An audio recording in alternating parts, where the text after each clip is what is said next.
Hey there, Cutie and Cosplay here with another video.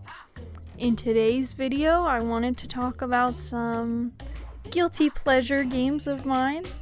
My outfit is actually 2 spoilers for games I'll be talking about in this video.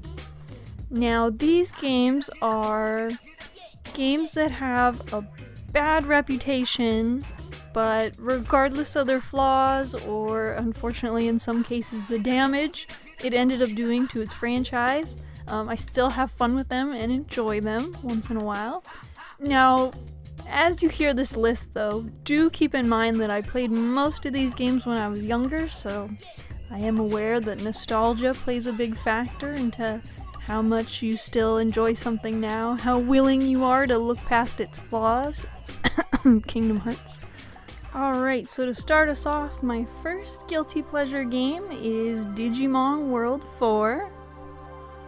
So this game actually is a little special to the channel, and the reason for that is because I use one of the soundtracks for my outro music. I really love some of the music in this game. It's so peaceful and beautiful, and I like playing as little Agumon.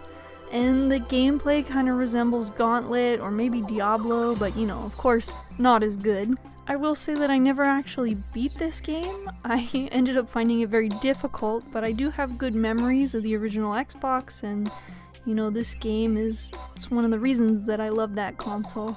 I do have a quick little story. The day that I went to go pick up Digimon World 4 from GameStop, I originally was going to get Blinks 2, but I ended up changing my mind and had my parents get me that game instead, and you know what, to this day I still don't regret it.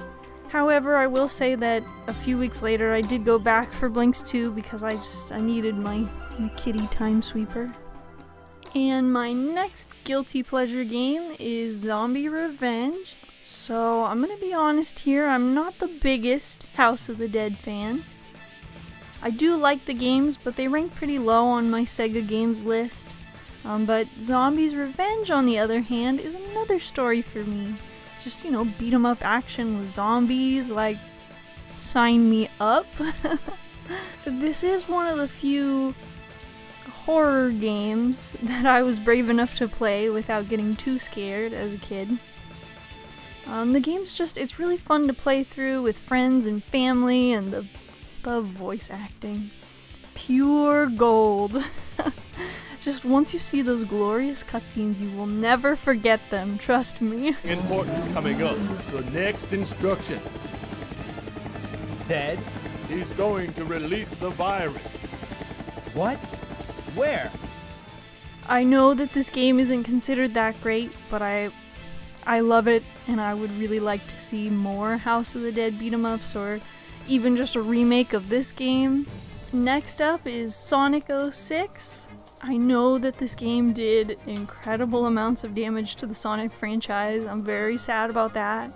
I know that it's full of bugs, but I can't help but love the game. It's everything that I want from a Sonic game. There's multiple campaigns, a story that's more on the serious side, Shadow in there being the caring badass that he is, and of course, cherry on top, the coolest Sonic villain.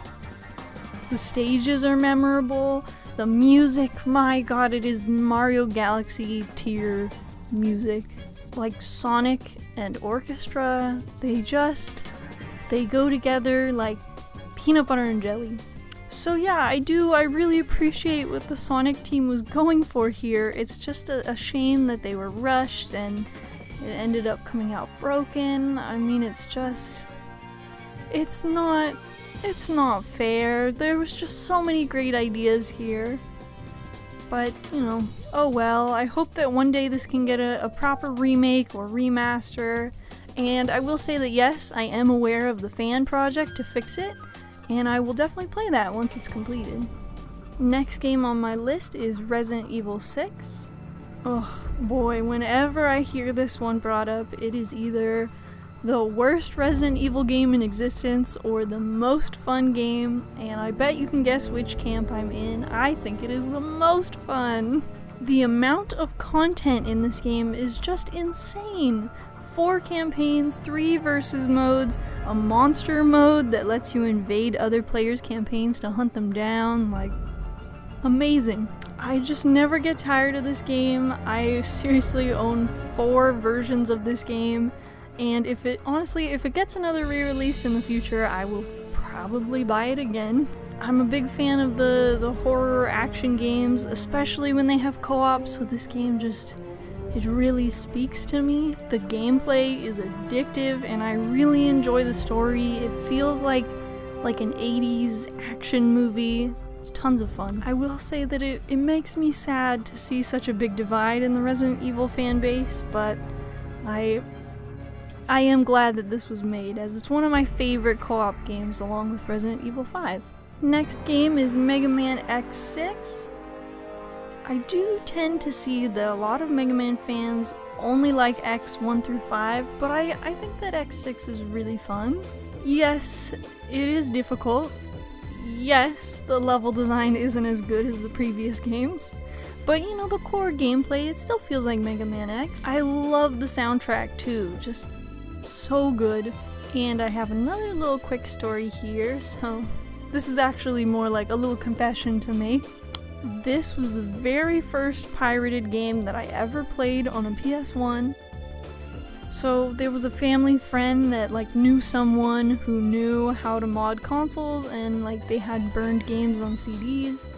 I was given a modded PS1 and a stack of generic CDs with the names of the games written on them in black ink, and I saw the name Mega Man on one of these CDs, and that is how I first played this game.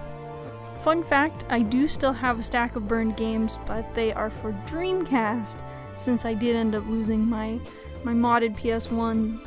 I just, you know, didn't have a use for those burnt CDs anymore for PS1. Next on my list is Altered Beast, and yep, that's my hat. So I'm actually really surprised to see this game is considered bad. I always liked it as a kid, and I still like it now. The gameplay is pretty fun, it's a good co-op game, and I just find it all kinds of hilarious. The voice samples in this are so memorable. I played this game a lot as a child, although I do remember being scared of the floating head and the music that would play in the little cutscenes. But anyway, I assume that everyone else thought this game was awesome. And you know what, even if it's considered bad, I stand by it. I like it. Power up.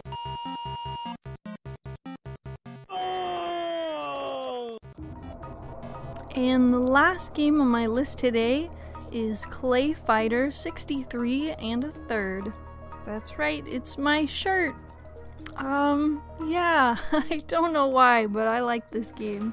It's definitely nowhere near as good as Killer Instinct, but there's just something about it that keeps me entertained. I guess I just like how silly the characters are, and I totally love that Earthworm Jim is in a fighting game. This one, I feel like I can't really explain, I just like it. Oh, and I do have another quick story for this one. I originally got this game from a Blockbuster or Hollywood Video, can't remember which one, but they were going out of business and selling their games, so I had this game complete with a manual and everything, and I ended up selling it so many years ago. I'm pretty sure it's pretty expensive complete now, so that's a bummer. And that is my list of guilty pleasure games considered bad, but I still have a ton of fun with them.